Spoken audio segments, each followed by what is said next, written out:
Welcome to our Fresh Thinking podcast. My name is Pedro Ladeira. I'm a senior mining consultant of Snowden Optiro, and today with me I have Tarrant Elkington. He's the general manager of Snowden Optiro, expert in mine optimizations, and my mentor. So let's talk about mining planning. And the topic today will be variable cutoff grade and cutoff grade optimizations. So Tarrant, could you elaborate about the cutoff grade optimizations? Thanks, Pedro. It's good to be here. It's a really interesting topic. I think you had a previous podcast where you talked about the calculation of a marginal cutoff grade. So it's probably worth quickly revisiting that, where like a marginal cutoff grade being something where we determine, say, for a block in the ground, there's a grade at which it's worth processing that material versus sending it to waste. So generally speaking, that would be what we might call marginal cutoff grade or cutoff value, cutoff value if you've got multiple elements, things like that. We'll use the words interchangeably, but we recognize that grade is not the only determinant of like value, particularly for multi-commodity projects. When we talk about cutoff optimization, it's interesting because we think, if we apply this marginal cutoff grade and a block is worth more to send it to ore as to waste, surely that's the right decision to make, right? That's what's gonna maximize the value of the project, but that's not actually always true. Sometimes it pays to adjust that cutoff grade, usually up from the marginal cutoff grade, in order to elevate our grades higher, in order to bring cash flow forward to influence the NPV. Cutoff grade optimization is really whatever cutoff grade that actually makes that adds the most value for the project. Yeah, and how it could be applied in an open pit and also in an underground environment? Well, I guess for both of them, cutoff grade it's worth optimizing the cutoff grade. One of the easier things about an open pit is that if you optimize the cutoff grade, some people call it grade streaming or whatever, you're still able to stockpile material that could be processed later. So you could still take an elevated, grade, process that early, and stockpile.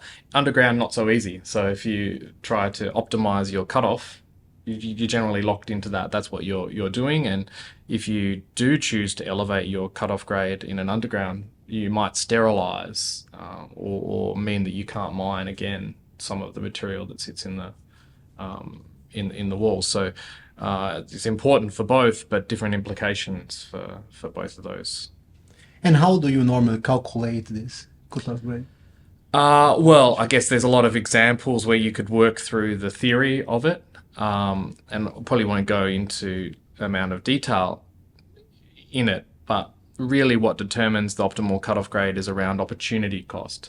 And when you, so this is the cost of when we incorporate discounting into a mine. So dollars that we get today are worth more than dollars that we get in the future.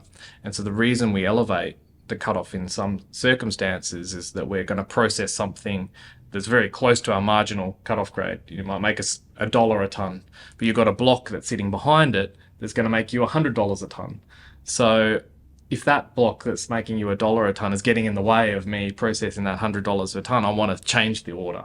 Yeah. Right? I want to shift the order. So that's that. There is the ways to calculate the opportunity cost.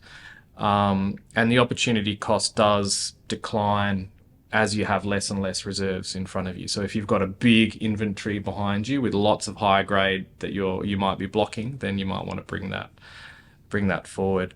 But generally what we do is we use software to do this for us, right? So the scheduling software, which help define what that cutoff grade should be on a period by period, cutback by cutback basis, particularly for open pit. And for an underground, often we need to do it through scenario analysis of different schedules at different cutoff grades. So in the open pit, it's pretty simple. Like we just get in the block with the low grade to access the high grade as soon as possible. But in the underground, like with these scenarios, so how is that? Is different scenarios for stopes with different cutoff grades? Is that approach? Yeah, so there's lots of different ways that people do it, but I guess with tools we have today, MSO, things like that, you can run stope shapes at different cutoff grades. It might pay to have a different cutoff grade at a different time as well in an underground context. So you might pay to have higher cutoffs at the start and then later. Underground's really complicated from that perspective because the smaller your stopes, the smaller your potentially higher your cutoff grade, potentially the smaller your stopes or your footprint, and the lower the production rate you can achieve. Yeah. So, without overgeneralizing in an underground, it comes down to whether we are limited by what we can mine or limited by what we can process. And usually, in an underground context, more is better. You might be down closer to your marginal cutoff grade for an underground operation if you've got a mill that is hungry. But for an open pit, often you could mine fast enough to overfill the plant, and that's when it might be worth elevating your cutoff grade. And a great question for you that's an optimization expert. So how we can model that in the softwares, like the software available nowadays, like how can we model this optimization? From an open pit side, it's really the cutoff grade is just an output of what do we send where, okay. Right? So usually we'll create like bins of material, and those bins have a certain material that sits within that grade range has a certain value, and the schedule optimizers will determine, based on the capacities that you've got, all of the constraints and economics, where that material should go in that period. The result is what is the optimized cutoff grade. It is not an input that you actually put into the process. So that, in many ways, that makes it easier for us. And what are the potential costs and downsides of doing this cutoff grade optimization? Yeah, so I mean, when we want to come back to what we talked about with plant limited versus mine limited. So what is limiting your operation? If we have the ability to fill our plant with economic material, but we can go beyond it, right? Then that's what we might choose to do. But that does require us to mine more material. So there is a cost of increasing, you get the benefit of increased revenue up front because you're elevating your cutoff grade, potentially stockpiling lower grade material, but you're mining more than you otherwise would have. And that mining has a cost.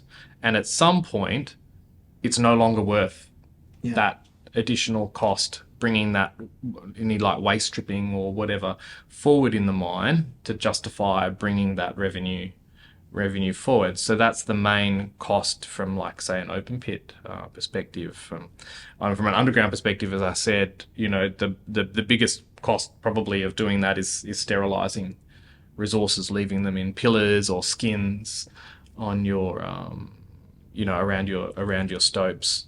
Like a lot of people have had, like one of the initial things that people said around optimizing your cutoff grade, they say, well, you're high grading, you're cherry picking the resource, you're not using the full value of the resource base, which I think from an open pit perspective is not correct. You can sort of have your cake and eat it too through stockpiling, and the cost of that is just the cost of rehandling that material later. Lots of mines have been very successful processing stockpiles, particularly now at today's prices, but people have built enormous low-grade stockpiles that potentially have a lot more value in the future, and maybe we'll talk about real options value at some point in the future. So I think on an open pit side, unless there's some space reason unless there's some geochemical reason that you can't stockpile your low grade ore, or if you can't mine fast enough to get to fill your plant, which is also then it, are generally paid to do that. But for underground, yes, it does have a, I don't think it's much harder to elevate your cutoff grade and get the full resource extraction. Like, it's possible in some geometries, but not all. So are there some situations that raising the cutoff grade is not optimal for the project? Yeah, so if you can't fill the plant, it's pretty simple, right? So if your mine plan has a hungry plant, right? I always think the first rule in mine planning is try to fill your expensive capital investment capacity that you put in place. So if you look at your schedule and you are not filling that capacity, then actually it might be worth dropping your cutoff grade, because what happens if you don't fill your plant? You end up with fixed costs that then become like higher unit costs, which then potentially could drive your cutoff grades up, and you get into what I sometimes call a vicious circle, where of reducing higher cutoff grades, reducing inventory. So sometimes it pays to reduce your cutoff grade to spread so long as it covers all your variable costs, because it helps to spread your fixed costs across, more tons. So if I was to be like super simple, can you fill your plant? Yes. Okay, then it might be worth looking at a higher cutoff grade. To which extent? Yeah. Depends on the costs and the sterilization. If you're not filling your plant, maybe it's worth looking at dropping your cutoff, and then but you need to make sure that it's paying for all of the variable costs, which means that your modeling of your costs needs to be pretty good. So I imagine that the length of the life of mine has a big impact on the cutoff grade optimization. Is it true? Absolutely. Absolutely. So the longer the mine life, the bigger which basically just means you have a big inventory relative to your production rate. And in mining, or in investment evaluation, I guess, of any industry, and when we're using discounted values, NPV, the first 10 years are by far the most important, might be 80% of the value, right? So you want to get as much value as possible into that. So if you have a 5-year mine life, probably doesn't matter that much whether something is in year 1 or 2 or whatever. So the elevated cutoff grade might not matter so much. You might want to just save the mining cost and mine at a lower rate. If you've got a 50-year mine life, then I don't want to spend the first 10 years processing material that's going to make me $1 a ton. If I have material that might make me $100 per ton that's getting pushed out into year 20 or 30. So the longer the mine life, the bigger the inventory relative to your production rate, the more it pays to look at a cutoff grade optimization strategy. And how does this influence the marginal cutoff grade analysis? Well, in one way, and this is like something that I'm still thinking through, but often this stockpile material will come at the end of your mine life.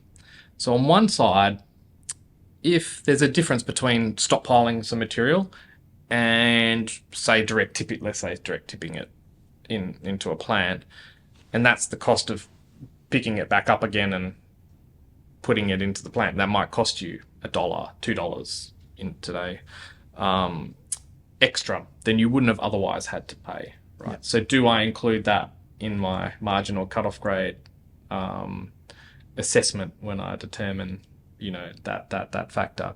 The other thing is that if we deplete the stockpile at the end of the mine life, and we're not mining otherwise, then maybe our overheads for the operation is a much simpler operation, just depleting these stockpiles. Maybe our costs are actually going down to the operation. So maybe that brings our fixed cost down, which might bring that marginal cutoff grade down. So in my mind, often they might might like counteract each other in in a way. I think that the broader thing here as well is that we do mine planning using a price, and your marginal cutoff, not necessarily your optimal cutoff, but your marginal cutoff grade is driven by price. And as we've seen in various commodities, they go up and they go down quite significantly. And it's really something we need to bear in mind, that if we are, when we're stockpiling material, whether or not it is economic right now, there might be some, let's call it sub-economic material that might become economic in the future. Yeah. And so we are doing ourselves a favor by stockpiling that material if we've got space, because it, might become economic to mine in the future. And if we put it in a waste dump, spread it out amongst all the other material, then it's not an asset.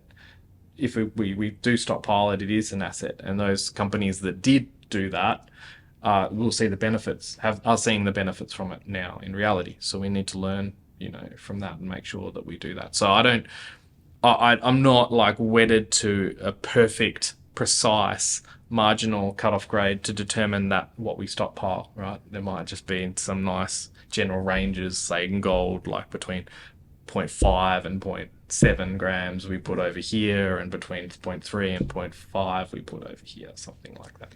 Yeah, it looks like the mining plan is really dynamic. We have the plant capacity, we have the length of the life of mine, and it's really hard to define a fixed cutoff grade for the whole project. And there is opportunities, and we need to revisit this cutoff grade as we are progressing with the life of mine, to see the opportunities to spread some of these fixed costs and increase the value of the project. So it's really dynamic. Yeah, it's very dynamic. Yeah, particularly if you throw the price uncertainty into the mix, and that's why it's great to have, when it gets really complicated, then as much as we might like to do it on pen and paper, it'll be fun, the software is really what helps us. And, our job is really to interpret the results and make sure that they make sense and get the inputs right. Because what is, you had in your previous podcast talking around fixed costs and variable costs, it's really important to get those things right, because that will drive what is that optimal cutoff grade. And it looks like the role of the stockpile it's really important on that, because the stockpile for the open pit will be the key one to help you to optimize it, right? Absolutely. Well, the stockpile itself doesn't necessarily have value, but it might have value into the future. And it's what allows, in my mind, allows you to have your cake and eat it too. It allows you to stream grade, or higher elevated grades initially, while still maintaining the inventory and not still getting the maximum utilization of the valuable resources that we have. So I think that's the really important part of these stockpiles. Great. So I think that was a lot of information, really informative.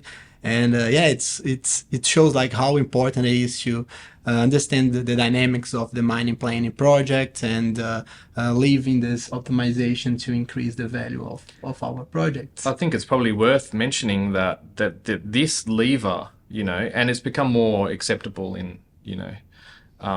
but when I look at things that have gone from a base case to something that's changed, the lever that has generated the most, material value is this cutoff grade. Yeah. Optimization. So if you go from a mine that doesn't have optimized cutoff grade to one that does, and it's got more than 10 years life, it wouldn't be uncommon to make, 20% improvement in NPV. Right? And when we're talking about projects that are worth hundreds of millions or billions, in the billions of dollars, that's huge value, right? And so it is one worth paying attention to. It is that source. Like, there's lots of interesting things that we talk about that are interesting to us, but might make a very small difference to the value of the operator. Yeah. This is one to pay attention to. And just one, I suppose, one other interesting thing, as a result of this, and it has become more acceptable of late, but as we elevate our cutoff grade, the uncertainty that we have around our reconciliation becomes much more challenging because we're operating at a higher end of the cutoff grade, not like just in a bulk mining situation. And so I think that's another one, worth visiting on another podcast into the future, because that, while it might be adding value, it might be adding uncertainty. Right? Yeah, it's true. Like, just the last question to wrap up this podcast. Do you see any operational challenges to using these variable cutoff grades over the life of mine? Yeah, I think operations don't love it, but I think there is theoretically what the cutoff grade should be, but operationally, really, it comes down to, most mines have you set up these grade bins or sets of materials. So you've got low grade, medium grade, high grade, and that's often enough. I mean, if we have blending, we might need more things, but really just setting those boundaries, being practical about it. It's not about having 1,000 stockpiles or being 0.01 gram per ton increments. It's about nice, reasonable amounts that you can define, you can block out, things like that. So you've got to make sure that it's practically achievable in the mining operation. But of course, if you compare that to like everything that's just ore, we're just going to process it, so we can just mine it in a bulk manner, we don't care, then yes, the costs of mining that material might well be lower, right? Yeah. So those are things that need to be considered. If you want a high grade control becomes much more important. So that comes with a cost. Yeah, but definitely a lot of topics for a new podcast. Great. And we can go in details of that. So thanks so much, Tarrant, for this conversation. It was really good, and thank you for watching our podcast today.